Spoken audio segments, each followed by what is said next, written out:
Hi, I'm Samuel Varghese, and this is Exegetical Aperture. In this episode, we'll be taking a look at what M. Night Shyamalan's film, The Village, can teach us about fear-based Christian living. It's 1897 in a small village called Covington in Pennsylvania. The people of the village sit outside at long wooden tables for a meal. But this meal does not mark festivity. Instead, it follows the funeral of Daniel Nichols. The casket is small. Daniel was only 7 years old. Unfortunately, Daniel's death might have been avoided if the village had had the right medicine. But there's a barrier between Covington and other towns, a forest inhabited by monsters that the villagers refer to as those we do not speak of. Despite the dangers of being neighbors with silent demons, Mr. Walker, the village leader, assures the children that as long as they stay out of the forest and avoid the bad color, red, they will be safe in the sanctuary of Covington.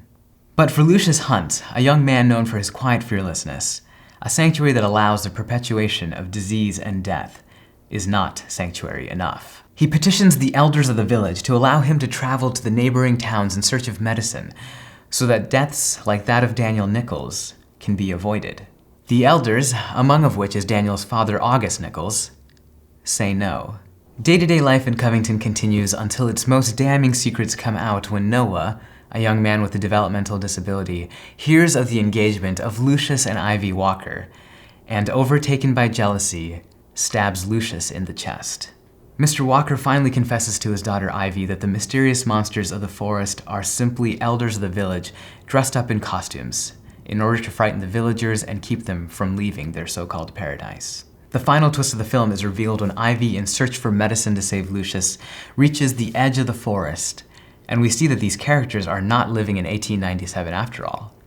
They're in the present day, and that each of the elders of the village had once lived in the city, but, having suffered a tragedy or loss, sought to escape the evils of society in the seclusion of Covington Village. Much like that of Covington Village, cultural evangelicalism seems to be shaped in large part by its misplaced idea of evil, its ego, and its fear. The idea is that evil is out there, in those people, in those towns, in modernity and technology, in the unfamiliar and the unknown.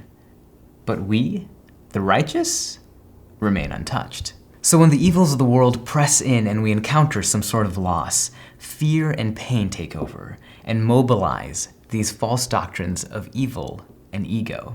Finally, fear and pain are then used as tools of control to keep the falsehood alive in the generations to follow. When Lucius asks Finton, a boy who spent his whole life in the village, if he ever thinks of the towns, Finton replies, "What for?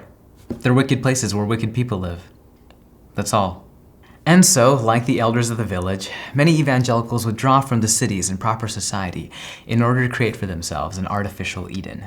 Between Sunday school, home school, Christian radio, Christian bookstores, Christian coffee shops, Christian counseling, Christian clothing lines, Christian modesty, Christian movies, Christian music, Christian language, and Christian side hugs, 21st century Christians need never come across any person or idea outside of their village. And in doing so are able to keep their ideas of evil, ego, and fear alive. The towns are wicked places where wicked people live. That's all. But we, the righteous, remain untouched. But the problem is that Christians who buy into this idea have forgotten a core tenet of the Christian faith, which is that evil is not simply out there. And as Ivy Walker discovers, the monsters do not live in the forest. They live inside of us. Despite their best efforts to avoid grief and suffering, the villagers experience everything from unrequited love, jealousy, and sorrow to disease, disability, and death. As August Nichols says after he loses his 7-year-old son, "You may run from sorrow, as we have. Sorrow will find you." And so, instead of escaping suffering and fear, they are ruled by it, as slaves to a self-imposed master, all the while exclaiming, "Jesus is Lord." In contrast, when Lucius and Ivy are met with suffering, rather than giving into ego and fear, they are moved by humility and love. And as a result are the only ones in the village who are able to sustain hope and life in the face of calamity and death. Despite their fears of the unknown, Lucius and Ivy's love for the people of the village empowers them to overcome their fears, rather than be ruled by them. While others remain in darkness and secrecy, it is love that causes a quiet Lucius to to step into the light and speak. And despite their fondness and affections for their home, it is humility that allows Lucius and Ivy to perceive and accept the imperfections and limitations of their village. While others are eager to look the other way, it is humility that causes a blind Ivy to see. At the end of the film, Ivy returns to the village with the medicine she set out to look for. And with the monster unmasked and the plot twist revealed, it seems that all will be well as the story comes to a close. But the most gripping reveal of the film happens just before Ivy returns, and its artful subtlety allows it to go almost completely unnoticed.